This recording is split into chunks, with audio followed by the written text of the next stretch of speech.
Hello and welcome to this episode of Pixel Journey. This is going to be all about my most recent game that I've completed, and that is the first Bayonetta game. So I am someone that enjoys playing more hack and slash style games, but I'm not that great at them. If there's any combos, I really struggle.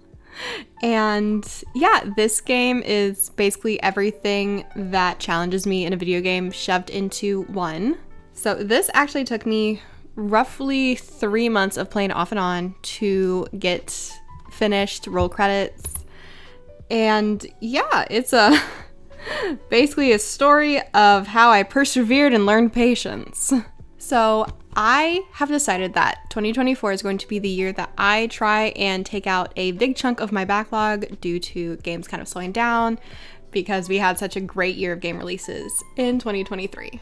So I've been knocking out some games, and the next one in February was going to be the first Bayonetta. I decided I'm going to start the Bayonetta series. I have games 1 and 2. Once I start 2, I'll get 3, so on and so forth. So I start it, thrown in, don't know anything, and I got beat up a lot. I struggled a lot, and I got to one section pretty early on, and I'd completely missed breaking a statue that held an item to unlock a door. And so that was my first roadblock, very early on, very discouraging. I think I restarted the entire game. It's just like, I'm just gonna restart and blah, blah, blah. And so I go in, figure it out, go through, I'm just like, okay, I can do this. And so I'm going through the game, and then I hit my first roadblock. It's a really hard section. I've been playing it for a few days, and I get to the super hard, boss section. It's like, oh great, I don't know what to do. And throughout most of the game, I'll get through a section of enemies, I'll hit a boss or a really hard section with a few enemies, and I'll get stuck for a day or two, maybe a few hours. And then I'll come back after a break. And so my first section that really, really had me stuck in a corner was, I don't even remember which part it was, but I remember there was two of the enemies, the fire and the electric enemy, and you're in this little corridor with stairs, and they're coming at you, and you gotta defeat them. It took me so long to actually defeat them, and I was barely hanging on, and then my worst nightmare happened during this gameplay, and it's two more, the other versions of them appeared, and you had to fight them. And that took me, I tried multiple days. I tried it for a good hour when I first hit it, put it down, just I can't, I'll come back to it in a day or two. Dropped it for maybe a week, came back to it, tried it, got super frustrated. I think I was spamming the buttons too fast or something. I was playing PlayStation at the time, so I had hit the wrong button and accidentally hit no on the continue page. And so I was just like, yeah, I'm done for the day. Because then I would have to redo the entire section leading up to that, and I'm just like, I'm not in the mood for that. So that mistake made me put it down for probably the longest stint. That part was still in February, and that made me put it down until I would say I picked it up to try in March. Was really not going with it. Got really busy, and probably April was when I started playing it again, because I was determined. I'm just like, okay, I've put it down for long enough. I'm determined to finish this game because I need to beat this to go into 2, to go into 3, and beat the series of Bayonetta games. That was on my list for this year. So I finally get back in. I'm just like, okay, I finally beat them. I'm just like, okay, this is the hurdle that I need to get over. It's fine. And so then I go on, and I'm doing pretty good. And I don't hit another hurdle until the second Jean fight on the plane. That was where I hit my second hurdle to overcome in this game. And that was, I am someone that for some reason, I hate using consumables. I will not use my items. And I'm stuck in this constant cycle of, what if I need them later? and I won't be able to pass a later really hard boss if I don't have these items that I'm gonna use now. After probably that fight took probably 2 days of on and off attempts to beat, and the way I finally beat it was I finally came to terms with, like, I just need to use some items. So I think I ended up using 2 health items and 1 of the shield items. That's really cool. I had accidentally hit that one and just like, oh wait, this is actually really cool. So yes, that was a big moment for me, using items. But it did actually very much help me. I don't think I would have been able to win that fight without healing a bit. Really, the only time I would need to use items was in the second and the third 𝕳𝕠𝕣𝕖 fight. Other than that, I think I was pretty good. So I let myself kind of make a mental note that, okay, she's a really hard boss. She's basically a better version of Bayonetta. So I will allow myself to use some items if I fight her again. So that was already decided, thank God. And I was feeling really good. I was feeling really good after that. Made huge progress in the game. Like, okay, great. Now, some context for how far along I thought I was in the game. I was just like, I wonder how long this game is. And my roommate had played part of this game before, and he didn't know. So I'm just like, I'm just gonna Google like how many levels there are in C. And when to beat or how long to beat told me there was 18 sections in the game. So I went in thinking there was 18. Fun fact, there are only 17. There's 16 chapters and a prologue. So my next hurdle, the thing that I was probably worried most about was my roommate. I consider him to be a pretty good like gamer, pretty good skills at like most types of games. And he said that he had gotten stuck on what he had called a boss rush gauntlet. He was just like, yeah, I can beat 1, I get to 2, and he never cleared it. So I'm sitting here going, man, I've already really struggled like throughout the game that I've already played through. What's gonna happen when I get to that part? And so I finally get to that part, and he's actually sitting on like the couch watching me play at this point. And he goes, oh my God, this is the part. I'm just like, oh crap. I'm gonna be so screwed. I'm gonna be stuck here for like a week. And the most probably empowering part of this entire playthrough happens during this fight. It took me probably 3 tries, no more than 4. If it did take 4, 3 or 4, we'll just go with that.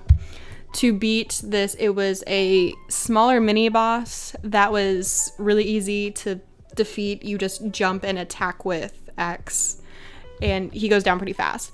But the real boss that I think my roommate kept getting stuck on was the guy that is out away from you, and you have to wait a lot. Like, I think you can shoot at him and it does like a little bit of chip damage, but you really have to wait, and he sends like lasers and everything that you have to dodge, and it's really hard. I got probably like 1/4 of his health bar the very first try. I got demolished my first try, and it was really the times in between the first try and the last try was really me just learning the patterns of it. This game really taught me to sit back and be patient and learn attack patterns and like go, okay, you're gonna do these moves, these enemies have these moves. It was a very humbling experience with this game because I am very impatient. So good skills. Bayonetta taught me some good skills. But being able to defeat that in like 1 session was incredibly empowering feeling. I'm just like, oh, this is great. But then I was like, oh, I don't know what's happening after this. I have no one to be like, oh, wait, you have this, because he would snicker at some parts and be like, oh crap, there's a really hard boss coming up, isn't there? And there would be. So I didn't have any warning. Now I was the one that was furthest in the game. So I kept going. The next 𝕳𝕠𝕣𝕖 fight kicked my ass. There was a few others in between, but none of them really stopped me very much. And it wasn't until the end, the prologue, that I was pretty stuck. And in my mind, I'm just like, I can't use all of my items because I have somehow 1 more level somehow there's going to be a harder boss than this that seems like the like end boss. And so I'm going and going, crap, I can't use my items. I barely have any. I have like 3 left.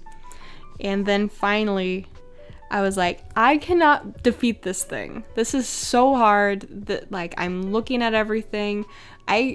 For some reason, for like most of it, I couldn't get out of the range of those swirls that would turn you into baby Bayonetta. And that was how I would lose a big chunk of my health. So that was super annoying. And then I gave myself permission, just like, I'm gonna use 1 health item because I'd gotten to the third phase. I'd gotten to the 3rd phase and I'm just like, okay, I'm really far into this. I've never gotten this far. We're just gonna go. She can't have that many phases, right? Maybe 3. I was very wrong. There's like 2 like main styles of phases and they come back like multiple times. So after I figured that out, I'm just like, okay, my main objective is to just not die and then I'll be fine. And it took a lot of time. That also probably took a few days. And the cool thing was, so right now I am in grad school and I actually, like the end of finals week, I got out of work and came home. I'm just like, my goal is to beat Bayonetta this weekend. I'm gonna do that. I have in my brain 2 more chapters and then I'll be done. Go, and I'm really focused, and that's when I hit that really good where I get to phase 3 and I'm using some items and I'm feeling really confident. I'm just like, yeah, I can beat this. And whenever I finally like delivered the last blow and then I get like the ending credits, I'm just like, wait, the credits are rolling? And I was really shocked because I'm just like, there's supposed to be 1 more. Oh, maybe it's like post credits or something. And no, like, I'm just like, that's weird. And then like I go back and it's like, oh, it's a dance scene. Maybe that's what people were calling chapter 18. I don't know. But the fact that I was able to, right after finals, go and beat this game, it was really nice because it was the closing of my first semester as a grad student, and I got to close out on this game that has basically followed me through most of this spring semester. So that was just kind of cool, like symbolism, I guess, for this game taught me a lot of patience and stuff. Good stuff for a grad student.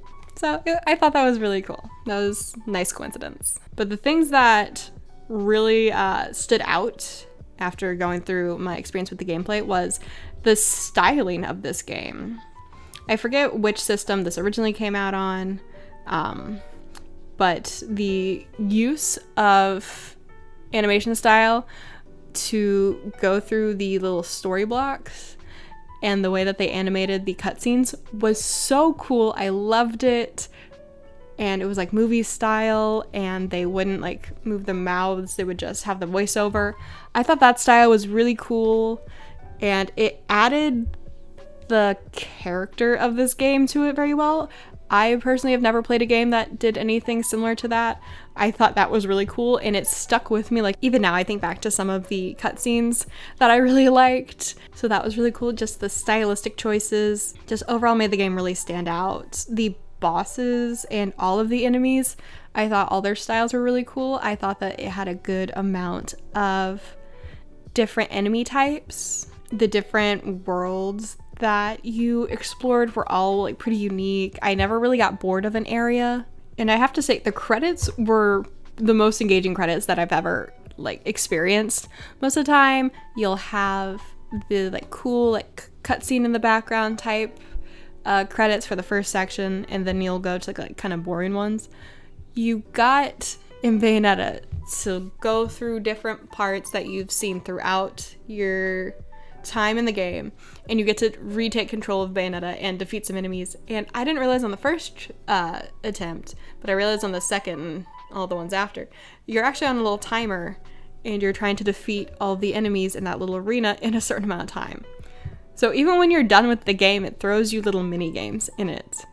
And so that was just really cool. It was really like unnecessary, but really added again to like the character of this game. And it was just really cool. I really liked that. And of course, I went in and I'm just like, okay, I gotta go back in because there is going to be like some hidden section.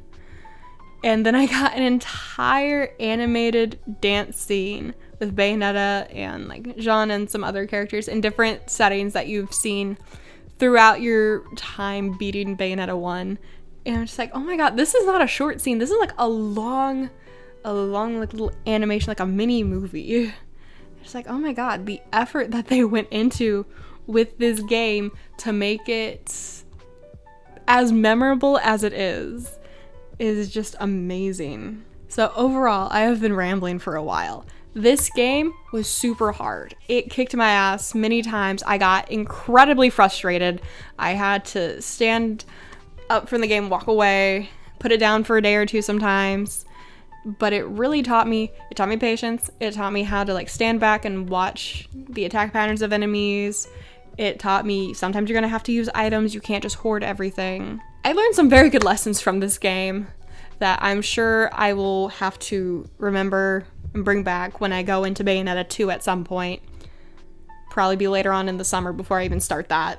I would give this a very high recommendation for anyone who wants a challenging hack and slash experience, and just anyone who wants a challenge with a stylistic video game. This was incredibly stylish. I love the art. I loved how they portrayed the plot. I even thought that the story was really good. by the midpoint, I was fully engaged. Basically, whenever little Bayonetta showed up, I'm just like, okay, I need to know what's up with her because that's little Bayonetta. And so the story, which I wasn't sure, I thought that it was going to play a very minimal part in the series. It played a pretty big part and it kept me very enticed. So overall, a very, very solid game. I would recommend this to people. I very much enjoyed it. I'm going to play the second, and I need to get the third one at some point.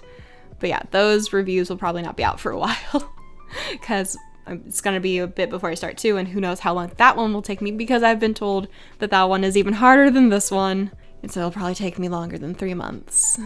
But hopefully I won't put that down like I had to do with this one. But yeah, so wrapping up my thoughts, great game, highly recommend, 10 out of 10, I don't know, it was really good. It was really good. So yeah, that's it for me. Let me know, have you played any of the Bayonetta games? If you have, did you play the first one? Are you someone that wants to go back and start from the very beginning of a series like me? Are you someone that would just jump into the third one? I love to get people's thoughts and opinions on stuff like that. It's just really interesting to me. But yeah, if you've interacted with Bayonetta 1, drop your thoughts, your experiences down in the comments below. I'd love to hear them.